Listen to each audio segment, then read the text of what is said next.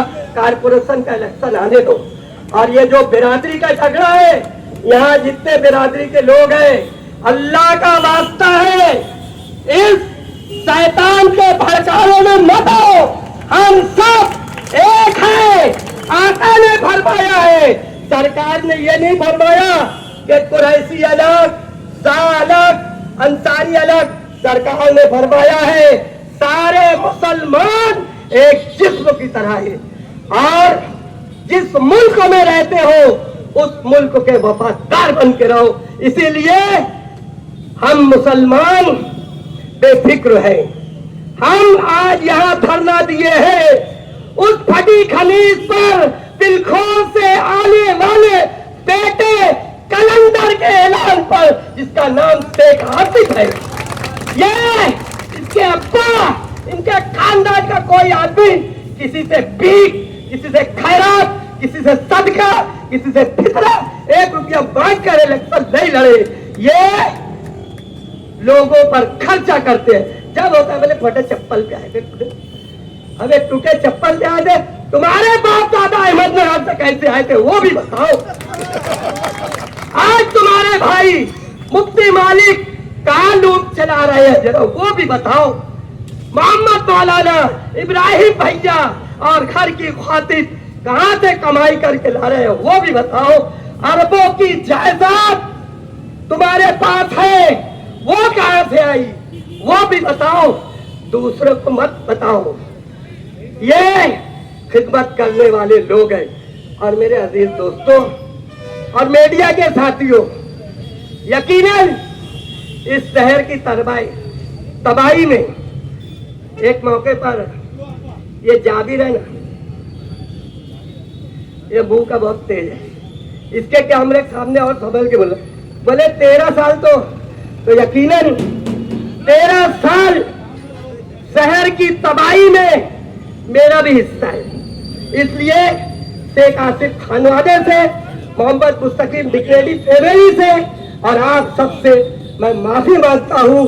اللہ تعالیٰ میری اس خامی کو معاف کرے اور پوری زندگی کفارہ ادا کروں گا اس آدمی کے خلاف، ان کی ہدایت میں آپ سب کی ہدایت انشاءاللہ۔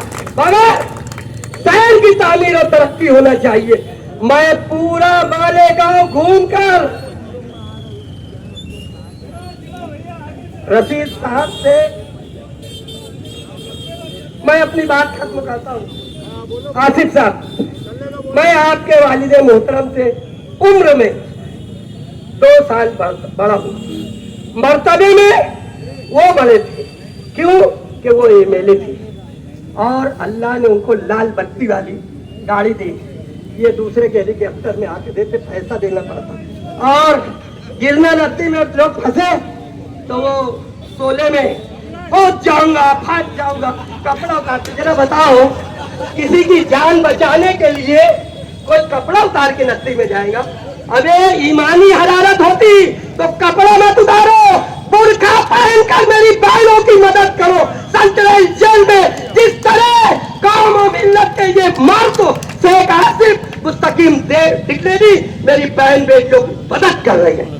مفتی محمد اسماعیل، لال بتی کی گاڑی ملی مرحوم شیخ رشید صاحب کو، سینٹرل جیل گیا ان کے ساتھ۔ ایک تم ہو کہ ملت کا استعمال کر رہے ہو، ایک وہ پھٹی خمیز والا میرا بھائی، جب جماعت والوں کو کرج گوان میں مارا گیا